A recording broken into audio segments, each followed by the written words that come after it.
नमस्कार, मी पंजाब हवामान अभ्यासक मुक्काम पोस्ट गोपी धामणगाव तालुका शिल्ला जिल्हा परभणी। मी आहे मध्य प्रदेशमध्ये महाकालेश्वर मंदिरामध्ये उज्जैन या ठिकाणी, आणि या ठिकाणून आपल्या महाराष्ट्रातल्या शेतकऱ्यांसाठी अंदाज देणार आहे।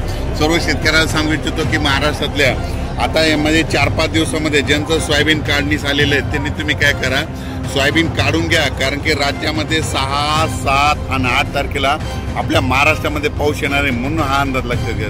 त्याच्यानंतर MP मध्ये मध्य प्रदेशमध्ये देखील 6, 7, 8 दरम्यान MP कडे देखील पाऊस पडणार आहे, म्हणून मध्य प्रदेशतील शेतकऱ्यांनी हा अंदाज लक्षात। सर्व शेतकऱ्याला सांगू इच्छितो की राज्यामध्ये आतामध्ये 1 तारखेपर्यंत हवामान कोरडं राहणार आहे, म्हणून हा अंदाज लक्षात येतात। पण राज्यामध्ये 2 तारखेला आपल्या महाराष्ट्रामध्ये भाग बदलत पाऊस पडणार आहे, म्हणून हा अंदाज लक्षात घ्या। पण सर्व शेतकऱ्याला सांगू इच्छितो 6 ऑक्टोबर, 7 ऑक्टोबर, 8 ऑक्टोबर, 9 ऑक्टोबर दरम्यान परत आपल्या महाराष्ट्रामध्ये जोराचा पाऊस येणार आहे, म्हणून तुम्ही तुमचं या 4-5 दिवसामध्ये जशी वेळ भेटेल तसं सोयाबीन काढा, झाका, वाटल्यास मशीन भेटले तर मशीननं काढा, हार्वेस्टरनं देखील काढून घ्या। म्हणून हा अंदाज खास करून मी या उज्जैन या ठिकाणी कालेश्वर मंदिर या ठिकाणाहून देत आहे।